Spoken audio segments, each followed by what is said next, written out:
Baik, Assalamualaikum warahmatullahi wabarakatuh. Selamat pagi semuanya. Sebelumnya terima kasih ke Bapak Dr. Haji Dadang Munandar MPD sebagai dosen mata kuliah pengelolaan pendidikan. Di sini saya Ope Apriani sebagai kelompok 9 akan mempresentasikan mengenai pengelolaan kepemimpinan pendidikan.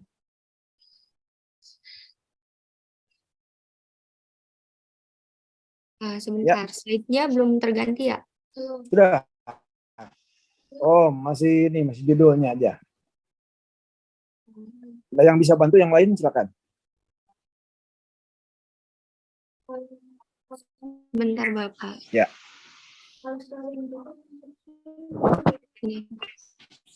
Oke, gini aja deh.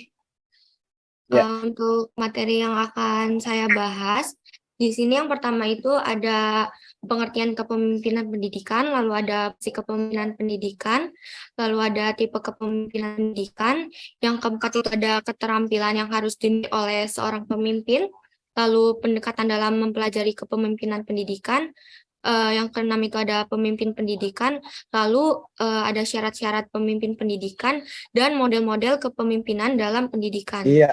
Nah, untuk materi yang pertama ini, di sini ada pengertian kepemimpinan pendidikan.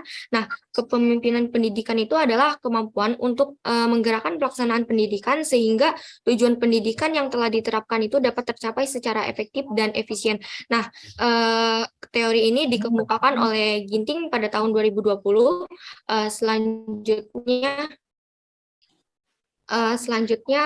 menurut Kristiawan Sapitri dan Lestari pada tahun 2017, beliau mengemukakan bahwa kepemimpinan itu atau leadership itu merupakan hal yang dapat sangat penting di dalam sebuah lembaga pendidikan, sedangkan kepemimpinannya itu sendiri adalah kemampuan atau usaha seseorang untuk bisa menggerakkan seseorang atau timnya agar mau untuk bekerja sama melaksanakan tugas yang telah diberikan kepada perorangannya dan mampu mendorong orang atau karyawan untuk membuat hal yang positif dan dapat meminimalisir perilaku yang negatif serta mampu mengembangkan dan memanfaatkan potensi atau sumber daya yang ada di dalam sebuah organisasi untuk mencapai tujuan secara efektif dan efisien. Iya. Nah, untuk yang kedua ini, di sini ada fungsi kepemimpinan pendidikan. Nah, fungsi utama dalam kepemimpinan pendidikan itu yaitu untuk belajar, memutuskan, dan bekerja. Antara lain, yang pertama itu ada kepemimpinan itu membantu terciptanya suasana persaudaraan, kerjasama, dan saling menghargai. Yang kedua ada kepemimpinan itu membantu kelompok untuk mengorganisir diri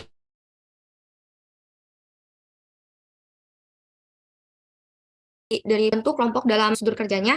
Yang keempat ada kepemimpinan itu mendorong tanggung jawab dalam mengambil keputusan bersama dengan kelompok atau timnya. Yang kelima itu kepemimpinan ini mendorong tanggung jawab dalam mengembangkan dan mempertahankan eksistensi dari organisasi itu sendiri. Nah, yang ketiga ini ada tipe kepemimpinan pendidikan. Tipe kepemimpinan pendidikan ini ada 4 ya. Nah, dari tipe ini yang pertama itu ada tipe otoriter. Nah, tipe otoriter ini seperti yang sudah kita ketahui ya. Nah, gaya otoriter ini berdasarkan pada kekuasaan yang mutlak dan penuh. Jadi sepenuhnya itu ada di tangan pemimpin. Lalu yang kedua itu ada kepemimpinan bebas. Nah, kepemimpinan ini pemimpin itu tidak memberikan kepemimpinannya, melainkan membiarkan bawahannya itu untuk berbuat sekehendaknya gitu. Jadi segala kegiatannya itu dilakukan tanpa rencana dan tanpa pengawasan dari pimpinannya. Lalu yang ketiga itu ada tipe demokratis. Nah, dalam hal ini pemimpin berusaha menstimulus gitu anggotanya agar bekerja secara produktif untuk mencapai tujuan bersama. Untuk tipe demokratis ini pemimpin selalu berorientasi pada kepentingan dan kebutuhan anggotanya. Sedangkan yang keempat itu ada tipe kepemimpinan demokratis semu atau bisa disebut juga dengan manipulasi diplomatik atau tipe pseudo demokratis. Nah, pemimpin ini hanya tampak saja. Jadi kelihatannya itu demokratis, tapi sebenarnya itu dia itu bersikap otokratis. Jadi hampir sama kayak tipe otoriter. Lalu yang keempat ini ada apa? Keterampilan yang harus dimiliki oleh pemimpin. Yang pertama itu ada keterampilan dalam memimpin. Nah, pemimpin ini harus menguasai gitu cara-cara kepemimpinan. Nah, untuk itu si pemimpin ini harus memiliki kemampuan bagaimana cara menyusun rencana bersama, mengajak anggotanya berpartisipasi, atau memberikan bantuan kepada anggotanya dalam bersama-sama. Nah, pemimpin ini tidak hanya tahu, tetapi harus dapat melaksanakannya gitu. Yang kedua itu ada keterampilan dalam hubungan insani. Nah, hubungan insani ini merupakan hubungan antar manusia. Di sini ada dua jenis hubungan insani, yaitu hubungan karena tugas resmi atau karena tugas kekeluargaan. Yang ketiga ini ada keterampilan dalam proses kelompok. Nah, tujuan utamanya itu untuk meningkatkan partisipasi anggota kelompoknya sehingga dapat mengefektifkan potensi pemimpin sebagai penengah, pendamai, dan bukan menjadi hakim. Yang keempat itu ada keterampilan dalam proses administrasi personil. Nah, dalam kegiatan ini mencakup segala usaha yang menggunakan keahlian yang dimiliki oleh petugas secara efektif. Selanjutnya yang terakhir di sini ada keterampilan dalam nilai. Nah, dalam keterampilan nilai ini, usaha untuk mengetahui sejauh mana tujuannya itu sudah tercapai. Untuk yang selanjutnya di sini ada pendekatan dalam mempelajari kepemimpinan pendidikan. Nah, pendekatan ini dibagi menjadi 3. Yang pertama itu ada pendekatan sifat atau traits approach. Nah, dalam pendekatan sifat ini, pendekatan itu didasari pada asumsi bahwa kondisi fisik itu dan karakteristik pribadinya itu adalah penting bagi kesuksesan seorang pemimpin. Lalu yang kedua itu ada pendekatan keperilakuan atau behavioral approach. Nah, pendekatan yang memandang kepemimpinan ini dapat dipelajari dari pola tingkah laku dan bukan sifat-sifatnya. Selanjutnya itu ada kepemimpinan yang ketiga itu pendekatan kontingensi atau situasi. Nah, dalam model ini banyak melahirkan beberapa model kepemimpinan. Di sini ada 3 model kepemimpinan. Yang pertama itu model kepemimpinan kontingensi yang dikembangkan oleh Fred Fiedler, di mana beliau mengemukakan bahwa seorang pemimpin itu akan sukses bila menerapkan gaya kepemimpinan yang berbeda. Yang kedua itu ada model kepemimpinan 3 dimensi yang dikemukakan oleh William J. Redin. Nah, di sini beliau mengemukakan sebuah model yang dinamakan three-dimensional model. Nah, karena dalam pendekatannya ini menggunakan 3 kelompok gaya. Ada gaya dasar, gaya efektif, dan gaya tidak efektif. Selanjutnya yang ketiga itu ada teori kepemimpinan situasional. Nah, teori ini dikembangkan oleh Paul Hersey dan Kenneth H. Benjamin. Nah, beliau itu mengemukakan bahwa efektif itu tergantung pada taraf kematangan pengikut dan kemampuan pemimpinnya untuk menyesuaikan orientasinya. Kalau yang keenam ini ada pemimpin pendidikan. Nah, apa sih pemimpin pendidikan itu? Pemimpin pendidikan itu adalah orang yang memiliki kelebihan untuk mempengaruhi, mengajar, mendorong, membimbing, menggerakkan, dan mengkoordinasi staf pendidikan lainnya ke arah peningkatan mutu pendidikan. Nah, pemimpin resmi itu dimiliki oleh orang yang menduduki posisi dalam struktur pendidikan, sedangkan pemimpin yang tidak resmi itu dapat dimiliki oleh setiap orang yang memberikan arahan kepada perbaikan pendidikan. Selanjutnya di sini ada syarat-syarat untuk menjadi seorang pemimpin. Nah, di sini saya mengambil dari tim dosen manajemen pada tahun 2005. Beliau itu memaparkan apa saja yang dituntut dari seorang pemimpin pendidikan. Namun pada bagian ini saya hanya menyampaikan persyaratan kepribadian seorang pemimpinannya saja. Yang pertama itu ada sifat rendah hati dan sederhana. Lalu bersifat suka menolong. Yang ketiga itu sabar dan memiliki kestabilan emosi. Yang keempat itu harus memiliki percaya diri sendiri. Yang kelima itu harus jujur, adil, dan dapat dipercaya. Dan yang keenam itu memiliki keahlian dalam jabatan. Nah, di sini ada materi yang terakhir ya. Di sini ada model-model kepemimpinan dalam pendidikan. Yang pertama itu ada kepemimpinan visioner. Nah, dalam kepemimpinan visioner itu atau visioner leadership ini didasarkan pada tuntunan perubahan zaman yang menuntut peran pendidikan dalam menciptakan sumber daya manusia yang handal. Nah, untuk menjadi pemimpin yang visioner ini, maka seseorang harus memahami konsep visi dan memahami karakteristik dari unsur visinya. Nah, di sini ada karakteristik visi. Yang pertama itu ada memperjelas arah dan tujuan mudah dimengerti dan artikulasinya. Lalu yang kedua itu ada mencerminkan cita-cita yang tinggi dan menetapkan standard of excellence. Lalu yang ketiga itu ada menumbuhkan inspirasi, semangat, kegairahan, dan komitmen. Lalu ada menciptakan makna bagi anggota organisasinya, lalu merefleksikan keunikan atau keistimewaan organisasinya, dan memahami tujuan visinya. Nah, di sini tujuan visinya itu antara lain, yang pertama itu ada memperjelas arah umum perubahan kebijakan organisasi, lalu memotivasi karyawannya untuk ke arah yang lebih baik, lalu membantu proses mengkoordinasi tindakan-tindakan tertentu orang-orang yang berbeda gitu. Jadi pemikiran dari orang-orang yang berbeda disatukan dalam kepemimpinan visioner ini. Di sini ada langkah-langkah untuk menjadi visionary leadership. Yang pertama itu harus adanya penciptaan visi. Nah, dari hasil kreativitas pikir pemimpin berupa ide-ide tentang cita-citanya di masa depan. Yang kedua itu ada perumusan visi, lalu ada transformasi visi, di mana kemampuan membangun kepercayaan, lalu ada implementasi visi. Implementasi visi ini merupakan kemampuan pemimpin dalam menjabarkan dan menerjemahkan visi ke dalam tindakan. Selanjutnya, seorang pemimpin yang visioner ini dalam menghasilkan produktivitasnya itu ada berusaha merekayasa masa depan untuk menciptakan pendidikan yang produktif. Selanjutnya itu menjadikan diri sebagai agen perubahan. Yang ketiga itu ada memposisikan sebagai penentu arah organisasi, lalu pelatih atau pembimbing yang profesional, dan yang kelima itu ada pemimpin yang visioner itu mampu menampilkan kekuatan pengetahuan yang berdasarkan pada pengalaman profesional dan pendidikannya.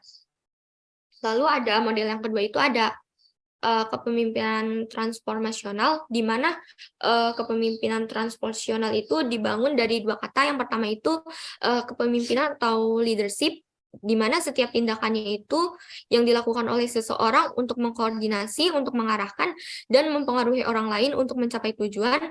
Lalu ada transformasional, di mana di sini itu mengubah sesuatu menjadi bentuk lain atau menjadi bentuk yang berbeda. Jadi kepemimpinan transformasional ini diukur dalam hubungan dengan efek pemimpin tersebut terhadap para pengikutnya gitu. Dapat dikatakan bahwa seorang kepala sekolah menerapkan teori kepemimpinan transformasional jika beliau mampu mengubah energi atau sumber-sumber daya baik manusia maupun non-manusia untuk mencapai tujuan-tujuan sekolah seperti yang dikemukakan oleh Danim Ginting pada 2020. Nah, di sini ada Epitropika yang dikemukakan oleh Ginting pada tahun 2020. Beliau mengemukakan 6 hal mengapa kepemimpinan transformasional itu penting bagi suatu organisasi. Yang pertama itu secara signifikan meningkatkan kinerja organisasi. Yang kedua itu kepemimpinan transformasional itu secara positif dihubungkan dengan orientasi pemasaran jangka panjang dan kepuasan pelanggan. Yang ketiga itu dapat membangkitkan komitmen para anggota terhadap organisasi. Lalu kepemimpinan ini juga dapat meningkatkan kepercayaan pekerjanya dalam memanajemen dan perilaku keseharian dari si organisasinya itu. Lalu yang kelima itu ada meningkatkan kepuasan bekerja melalui pekerjaan dan pemimpinnya. Lalu ada mengurangi stres para pekerja dan meningkatkan kesejahteraannya. Selanjutnya, ini sama aja ya.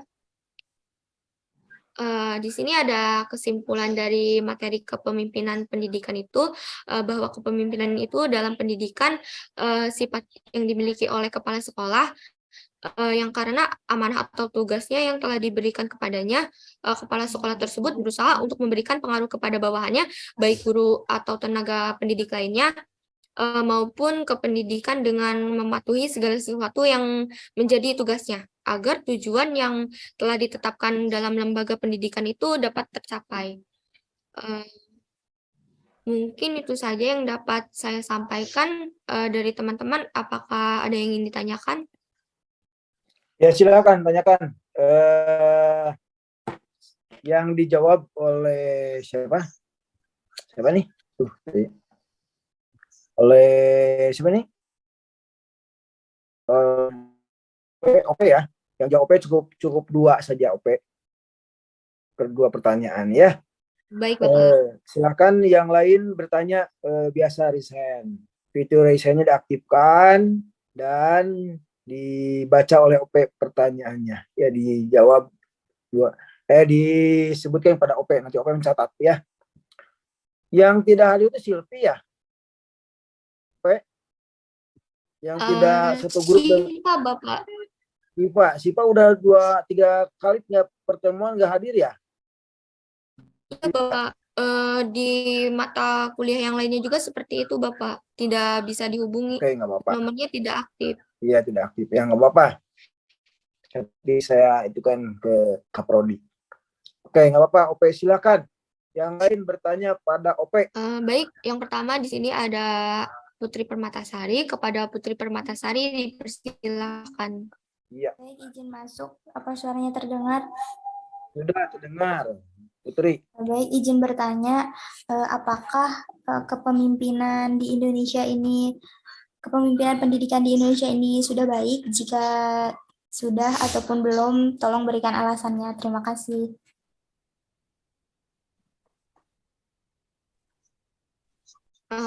Baik, terima kasih untuk pertanyaannya, akan ditampung terlebih dahulu. Untuk penanya yang kedua ada Cynthia Natali. Kepada Cynthia Natali dipersilakan. Baik, terima kasih moderator. Saya dari kelompok 12 izin bertanya. Menurut kelompok 9, tipe kepemimpinan seperti apa yang paling tepat untuk diterapkan di suatu satuan pendidikan? Terima kasih. Baik, terima kasih. Untuk penanya yang ketiga, di sini ada Intan Nuraini. Kepada Intan Nuraini dipersilakan. Baik, terima kasih kepada moderator. Sebelumnya mohon maaf izin off-cam karena kamera Zoom saya ada kendala. Nama saya Intan Nuraini dari kelompok 4 izin bertanya. Tadi di PPT slide ke-7 itu disebutkan 5 keterampilan yang harus dimiliki oleh seorang pemimpin. Nah, apakah bisa dijelaskan satu persatu dari 5 keterampilan tersebut? Terima kasih, saya kembalikan kepada moderator.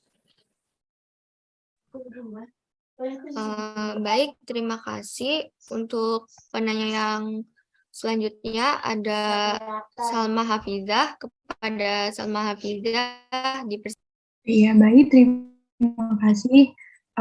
Izin bertanya sebelumnya, perkenalkan nama saya Salma Hafizah, perwakilan dari kelompok 1. Izin bertanya.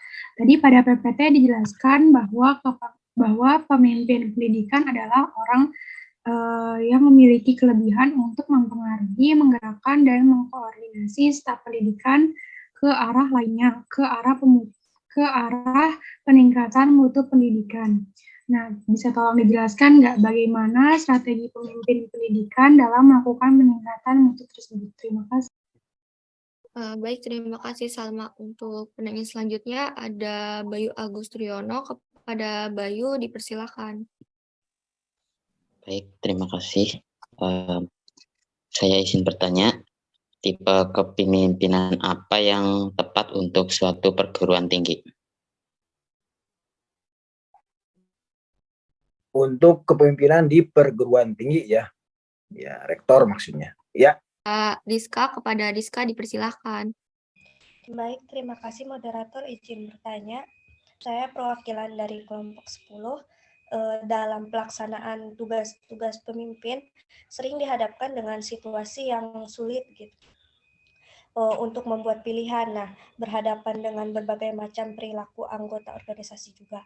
Nah, bagaimana sih seharusnya seorang kepala sekolah sebagai pemimpin dalam mengambil keputusan ketika dihadapkan pada situasi di mana ada dua pihak atau dua orang yang memiliki masalah dengan bobot masing-masing.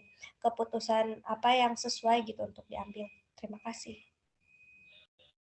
Baik, terima kasih kepada Rizka Amalia. Untuk penanya selanjutnya ada Firda Nurlatifah. Kepada Firda Nurlatifah dipersilakan. Baik, terima kasih kepada moderator. Sebelumnya perkenalkan, nama saya Firda Nurlatifah dari kelompok 6.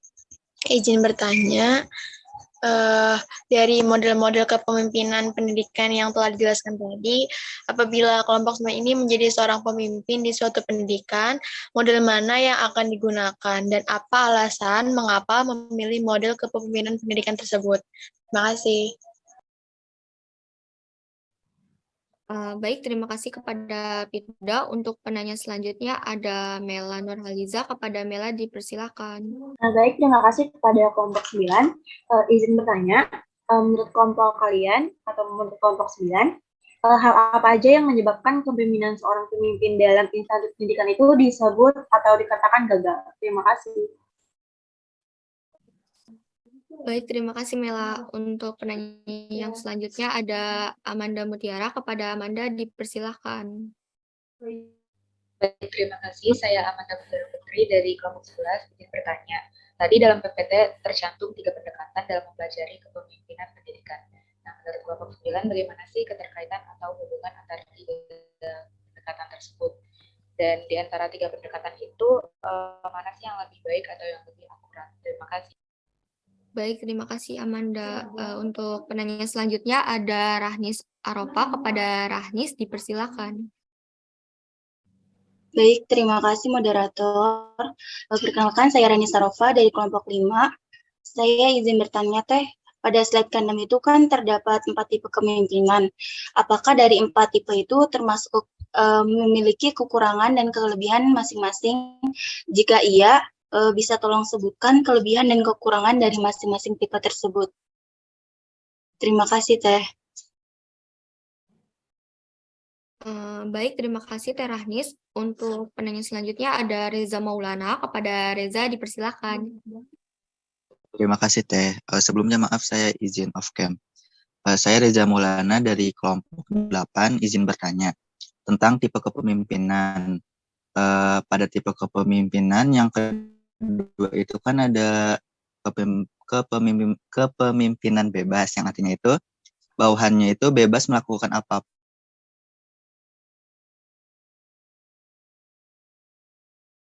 itu, si pemimpin itu dia ikut andil enggak dalam untuk meluruskan bawahannya itu, atau misalnya ketika bawahannya itu kena masalah, si pemimpinnya itu ikut kena masalah enggak, itu Teh. Terima kasih.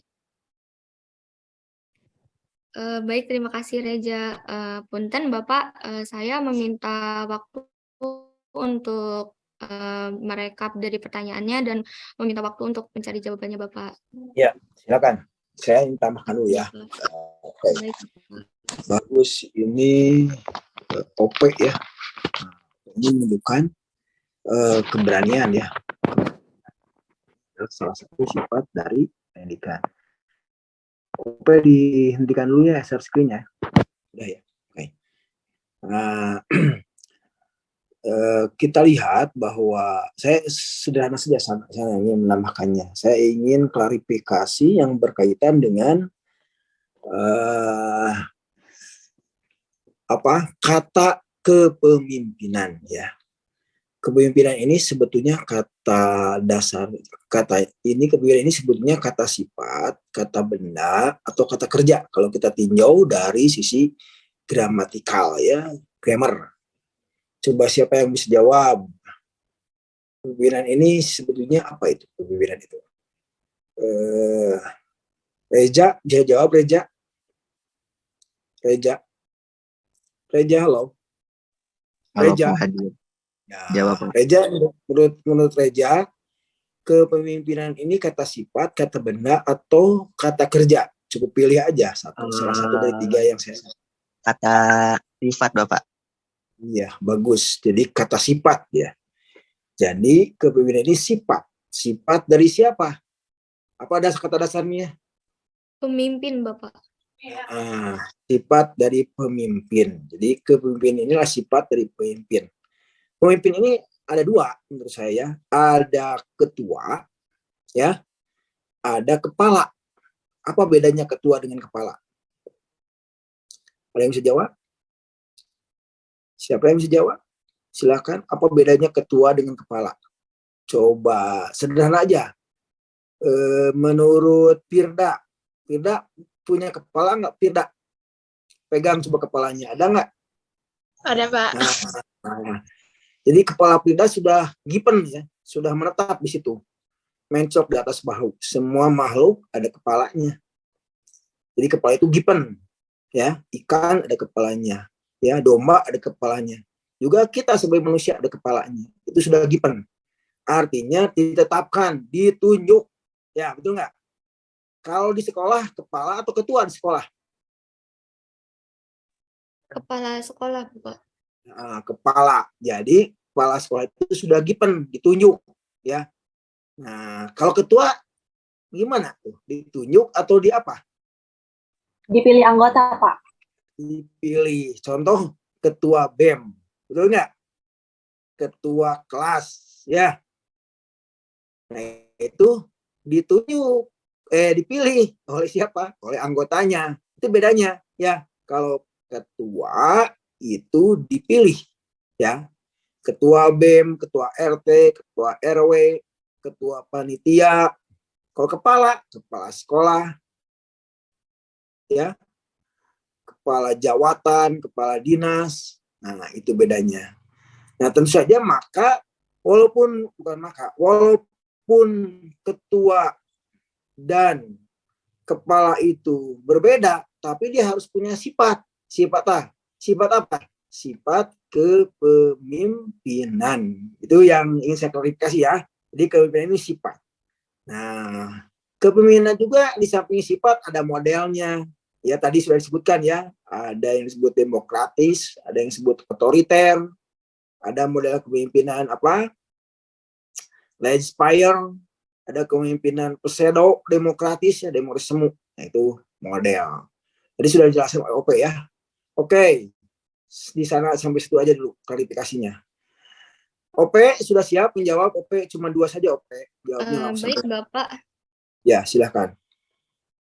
Di sini saya akan menjawab pertanyaan dari Salma, kelompok 1. Beliau bertanya, pada PPT dijelaskan bahwa pemimpin pendidikan itu adalah orang memiliki kelebihan untuk mempengaruhi, menggerakkan, dan mengkoordinir staf pendidikan ke arah lainnya, ke arah peningkatan mutu pendidikan. Jelaskan bagaimana strategi pemimpin pendidikan dalam melakukan peningkatan mutu tersebut. Menurut saya ya, bila mutu pendidikan hendak diperbaiki, maka mutu si sumber daya manusianya dulu gitu yang harus diperbaiki. Singkatnya, mutu pendidikan itu kan berguna pada SDM pendidikannya ya, dan proses dari pendidikan tersebut. Jadi mutu dari si SDM pendidikan itu besar gitu pengaruhnya terhadap mutu dari pendidikan itu sendiri. Jadi strategi yang dapat dilakukan menurut saya, jadi perbaiki dulu gitu si SDM pendidikannya. Begitu, Salma. Iya, bagus. Satu lagi. Untuk satu lagi mau jawab pertanyaan dari Bayu ya. Jadi Bayu tuh bertanya tipe kepemimpinan apa yang paling tepat dalam suatu perguruan tinggi.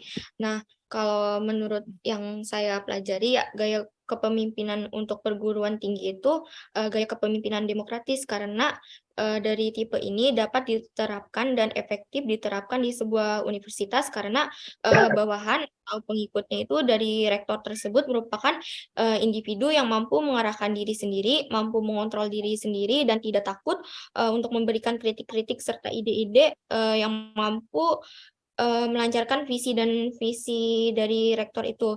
Walaupun ada beberapa partisipan yang mengatakan bahwa gaya kepemimpinan demokratis ini cenderung membuat rektornya dinilai tidak tegas dalam mengambil keputusan, tapi partisipannya juga dapat menggunakan beberapa gaya kepemimpinan untuk dipadukan dengan gaya kepemimpinan demokratis ini. Jadi terkait dengan perbedaan karakter beberapa kelompok yang dibawahi dari partisipan ini seperti mahasiswa dan dosen sendiri, jadi memiliki gaya kepemimpinan yang diterapkan juga bisa berbeda gitu. Jadi pakai gaya kepemimpinan demokratis seperti itu, Bayu. Ya, bagus. Nah, sudah 2 ya, bagus. Nah, jadi salah satu sifat pemimpinan itu tadi ya, kemandirian, keberanian, konsistensi, ya sudah dibahas ya tadi ya. Oke. Nah, ini salah satunya ditunjukkan oleh UP. UP sudah mandiri, konsisten, nah, berani. Mudah-mudahan semua juga bisa begitu. Dan tentu saja Ibu ya terhadap apa yang Oke, saya ingin menambah. Tadi kan ada 11 pertanyaan ya, sudah jawab 2. Walaupun sudah jawab 2, tetap 11 pertanyaan ini harus dijawab oleh semuanya. Saya ingin tambahkan lagi 3. Bisa berupa tugas atau bisa berupa jawaban pertanyaannya. Jadi yang nomor 12-nya adalah Anda coba mencari regulasi. Regulasi itu aturan, ya. Aturan yang berkaitan dengan kepemimpinan pendidikan. Nah, coba lihat. Termasuk yang di dalamnya ada isinya, ada rekrutmen, cara-cara merekrut jadi supaya jadi kepala sekolah itu gimana syaratnya. Kemudian ada mekanismenya, kemudian ada masa kerjanya, ada kompetensinya. Ya, cari regulasinya ya. Satu, jadi itu nomor 12. Nomor 13-nya, sekarang coba identifikasi ya.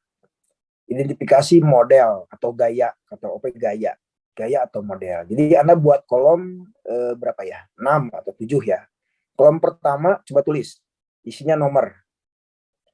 Kolom yang kedua isinya adalah gaya atau model kepemimpinan. Gaya atau model kepemimpinan. Di kesananya ada 4 ya model gaya kepemimpinan. Sepakat habis juga tidak banyak. Di model apa? Otoriter, demokratis, pseudo-demokratis, dan laissez-faire. Nah itu. Ini kolom keduanya itu ya. Kolom ketiga dan keempatnya itu kelebihan dan kekurangannya. Apa sih kelebihan model atau gaya kepemimpinan demokratis? Apa kelemahannya? Apa kelebihannya? Itu kolom ketiga dan keempat ya. Nah, kolom kelimanya, Anda kan pernah sekolah nih di SD, SMP, SMA sampai perguruan tinggi. Nah sekarang coba tulis di sana ke pinggir ya, kolom kelima itu dibuat kolom kecil SD, SMP, SMA, perguruan tinggi. Itu kasih bintang. Mana yang paling banyak waktu Anda di SD misalkan kepala sekolah itu bintangnya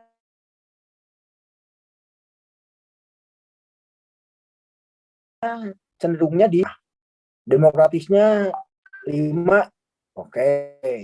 Legislature-nya 2, nah kita lihat bintang-bintang ya.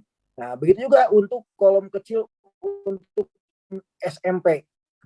Menurut kamu cenderung kemana? Kasih bintang dari 4 baris tadi ya, dari 4 model yang tadi. Termasuk rektor, di mana paling banyak ya. Ini persepsi Anda ya. Bisa berbeda dengan yang lain, kan? Tapi setidaknya Anda bisa menilai, ya, bisa menganalisis berdasarkan gaya atau model. Ini kolom ke berapa? Ke 5 ya, yang tadi punya kolom-kolom kecil dari SD sampai perguruan tinggi. Kemudian kolom berikutnya adalah keterangan. Kenapa Anda kasih bintang? Untuk kolom SD itu ternyata bintangnya 3 untuk demokratis. Nah, alasannya apa? Ya, dan seterusnya. Gitu ya. Paham? Rizka, mengerti Rizka? Tugas dari Bapak? Rizka? Halo? Pak, yang bagian gaya modelnya tadi apa aja ya, Pak? Oh, kalau gitu tanya ke OP ya, tapi saya sebutkan aja. Modelnya model demokratis, model otoriter, model pseudo-demokratis, dan model legislatif. Nanti lihat itu di Google Drive di PPTOP ya. PPTOP kan di upload di Google Drive, betul nggak? Nah, nanti cari di situ ada termasuk keterangan-keterangannya karena OP kan sudah menjelaskan. Ada keterangan-keterangannya, pakai itu teori yang disampaikan oleh OP ya untuk keterangan-keterangannya. Nah, iya, ya. Jadi tadi kemudian yang terakhir yang nomor apa tadi kan 11, 12, 13, 14. Nomor 14 sekarang Anda buat persepsi ya. Persepsi Anda itu pemimpin masa depan. Judulnya pemimpin masa depan atau pemimpin tahun 2024. Menurut persepsi Anda, sebaiknya pemimpin tahun 2024 itu seperti apa? Ya. Nah, untuk membuat persepsi itu gunakan apa yang sudah dijelaskan oleh OP, yang sudah disampaikan oleh OP. Jadi PPT itu penting dan makanya penting ya. Nah, coba dibaca lagi, dipelajari. Nah, tidak boleh keluar dari yang itu semua.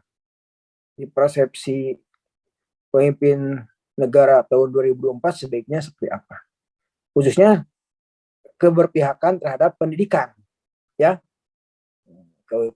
Nah, kan Anda kan mau jadi pemilih nih, ya tahun 2024.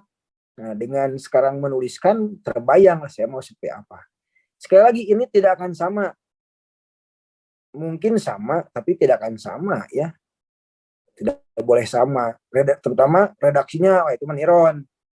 Tapi kalau isinya mirip-mirip nggak apa-apa. Ya. Oke. Jadi ada 14 soal sekarang itu ya, bukan 11 soal.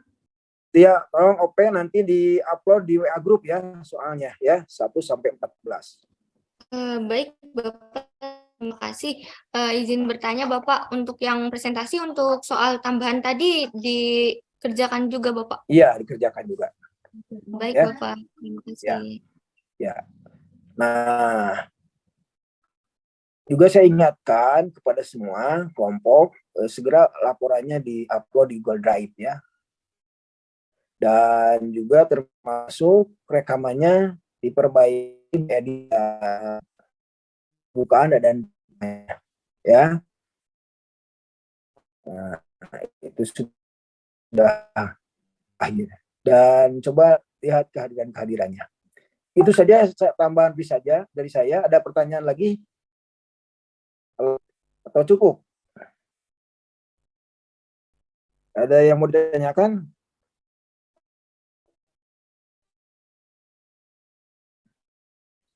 Ya, kalau tidak ada pertanyaan, tutup saja OP. Baik, mungkin segitu saja yang bisa saya sampaikan. Kurang lebihnya mohon maaf. Wassalamualaikum warahmatullahi wabarakatuh. Terima kasih semuanya. Terima kasih, Bapak. Ya, waalaikumsalam. Kita akhiri dengan mengucapkan alhamdulillahirabbil alamin. Assalamualaikum warahmatullahi wabarakatuh. Saya keluar ya.